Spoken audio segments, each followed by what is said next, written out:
Yeah, I'm sure I'm happy because I have voted for BJP and people needed change, so that has to be there. Actually मैं बहुत खुश हूँ. मतलब जो changes होने चाहिए थे, जो बदलाव होना चाहिए था, वो डेफिनेटली हो चुका है.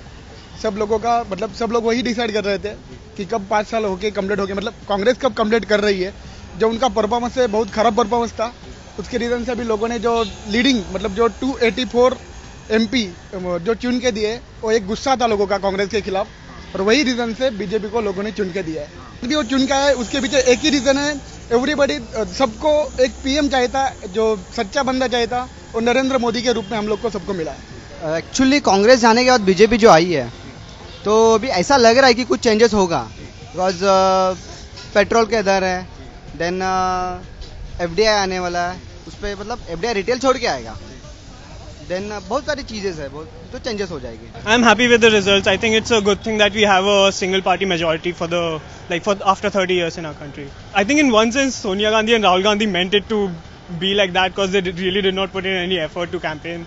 I think bad governance, you could say that, but that's been a historical thing for our country. It's not a new thing that there's been bad governance. So it's mostly Narendra Modi portraying himself as a savior of our country that has led to everyone believing that Congress has been doing a really bad job.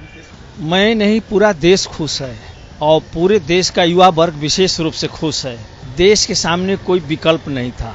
Modi ji ने जो देश में भ्रष्टाचार, महंगाई और देश में good governance के लिए जो युवाओं और देश के नागरिकों का आह्वान किया, देश ने फुल फेज बहुमत देकर भारतीय जनता पार्टी को राष्ट्रहित में फैसला किया है.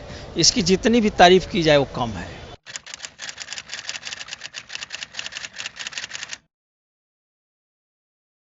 When we have given the chance to a person, then we should give him completely, because if he is doing something good which is not good for the other parties, they will interrupt him to do that. But if he is in full power, he can.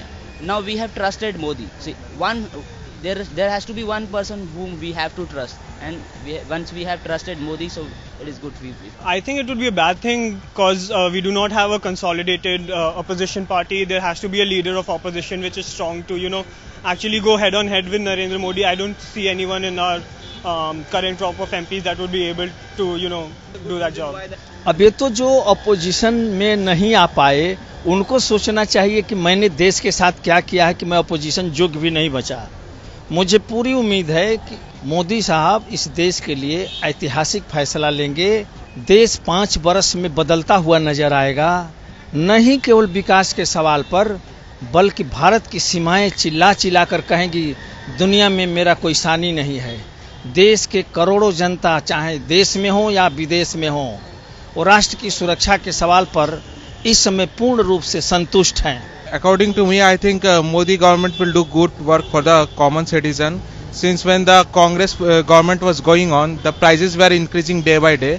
I think Modi and the government will do some good work, and he will keep all the prices will be on a economical basis, so that it will be beneficial for the common people. I think it will be good for the citizens of India, because it has been like a very long time since the BJP has come into power.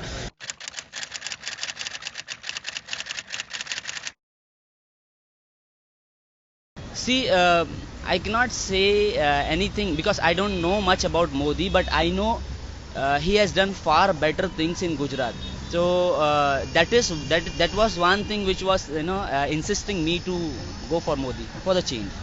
Modi में एक leadership लगती है, कुछ करने की leadership, जैसे बाकी इसमें नहीं लग रही थी. मोदी जी ने मतलब नरेंद्र मोदी एक अच्छा मतलब एक लहर थी, उनके नाम पे ही वो चुन के आए सब बीजेपी के कैंडिडेट. एक कैंडिडेट ऐसे बहुत कैंडिडेट है महाराष्ट्र में और ओवरऑल इंडिया में, जिनका कोई भी परफॉर्मेंस नहीं है, जिनको कोई पब्लिक नहीं पहचान देती, लेकिन खाली नरेंद्र मोदी जी का नाम है, वही नाम पे वो लोग चुन के आए. उन्होंने जो परफॉर्मेंस किया है गुजरात में, वही परफॉर्मेंस के ऊपर इंडिया ने उन्हें चुना है, और डेफिनेटली जो अभी अपकमिंग 5 ईयर्स है उसमें वो अच्छा परफॉर्मेंस इंडिया में भी करेंगे, और नेक्स्ट 5 ईयर भी उनका ही रहेगा. I'm expecting a lot of great things from him. I think he's opinionated. I think has a very strong character. Plus, he has come from a humble background, so he knows the people of the country. But also, I think it would have been better if we had how should I put this, a milder PM. He is a taskmaster. I think he to a certain extent, he will try to have his own way instead of working in a team. उनसे बहुत सारी अपेक्षाएं हैं जो उन्होंने अपनी सभाओं में कह चुका है उन्होंने, और मोदी जी ने कर दिखाया है गुजरात में। मोदी जी ने प्रमाणित किया कि गरीब का बेटा किसी भी ऊंचाई तक जा सकते हैं, इसलिए देश की आम जनता में विश्वास का एक सूर्योदय हुआ है।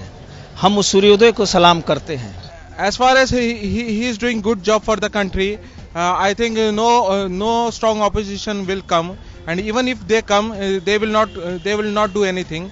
I think Modi will do good work, and he will do the justice for what the people has elected him. It will be beneficial for the common people as well as for the industrial sector, for the private sector and the government sector. I think he is a quite matured man, and he can understand politics quite a lot better, and he will do a good job for the country. That's my opinion. Talking about communism, this person is a very nice person, mind well. This is एक खाली एक हवा बोलते ना, एक हवा उड़ती है क्या ये कम्युनिज्म मुस्लिम के against him. I am a Muslim but I am not against him. I voted for him. He is very nice. He is very nice person. उसकी माँ को देखो आप, उसकी फैमिली को देखो आप, वो कितना डाउन टू वर्ड आदमी है. और मैं चाहता हूँ क्या वैसा आदमी यहाँ आना चाहिए. Everybody wants changes. Everybody wants changes. सबको चाहिए. गरीब लोग को मार के वो कांग्रेस जी रहा है, गलत है. लेकिन ये बंदा कुछ ना कुछ करेगा और जरूर करेगा, और मैं ये बिलीव करता हूँ वो जरूर करेगा.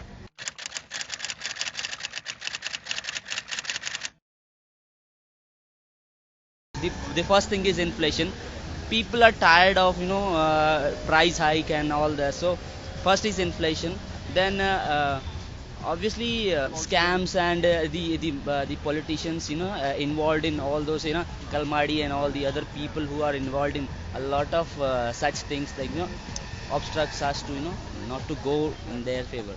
कांग्रेस हारने के पीछे उनका एक ही रीजन है. एक तो हमारे जो कैंडिडेट थे बीजेपी के, नरेंद्र भाई मोदी एकदम स्ट्रॉन्ग कैंडिडेट थे. उनका लास्ट 15 ईयर का जो गुजरात का परफॉर्मेंस था, बेटर परफॉर्मेंस था, वही परफॉर्मेंस के ऊपर से और चुन के आए.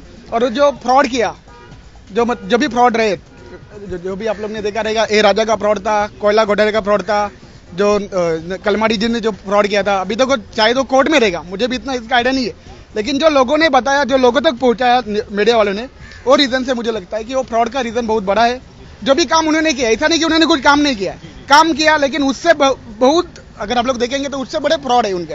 तो उसके रीजन से वो लोग को रिजल्ट दिया है जो जनता ने, वही रीजन से कांग्रेस गया है. कांग्रेस लॉस उनके काम की वजह से हुई है. जो लास्ट 5 साल के इसमें कुछ नहीं कर पाए उन लोग, कुछ भी नहीं कर पाए.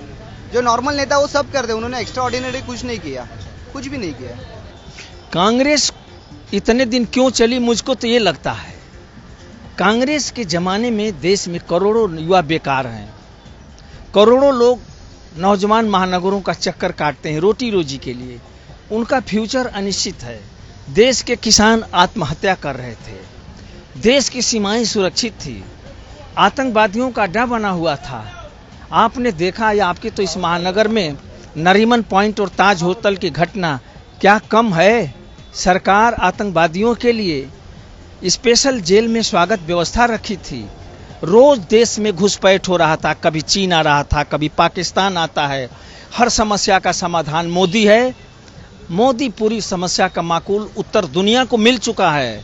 कोई सीमा के तरफ झांकेगा नहीं. हिंदुस्तान की सरहद सुरक्षित है. हिंदुस्तान का 125 करोड़ नागरिक खुशी से लबालब है. In my opinion, they were not doing good job, and day by day the prices were rising, and I think, in my opinion, the common people were not happy with the work of the Congress. So I think for all the citizens need a change, and that's why a new government has come on, and I hope it will be justified. मुझे ऐसा लग रहा है कि अभी भारत की जनता जाग चुकी है, इसीलिए कांग्रेस हार गई है. क्योंकि पहले जब तक होता था तो भारत की जनता सोती रहती थी. वो लोग देती थी गांधी घराने को वोट, इसलिए दे देती थी क्योंकि ये सरकार बहुत पहले से चली आ रही है, सबसे पहली पार्टी है. इस वजह से इनको वोट मिलता जाता था. जनता जाग चुकी है. अभी जनता को चाहिए कि कोई ऐसा मिनिस्टर आए जो कि भारत को डेवलप करे, नहीं कि कोई पहले से जो चलते आ रहे उनके गांधी घराने के घर, उन्हीं को वोट दिया जाए. जो अमीरजादे हैं वो हमेशा से लिए हुए हैं. अभी एक गरीब आदमी को वोट देकर के जनता देखना चाहती है कि अभी क्या डेवलपमेंट होती है इंडिया में.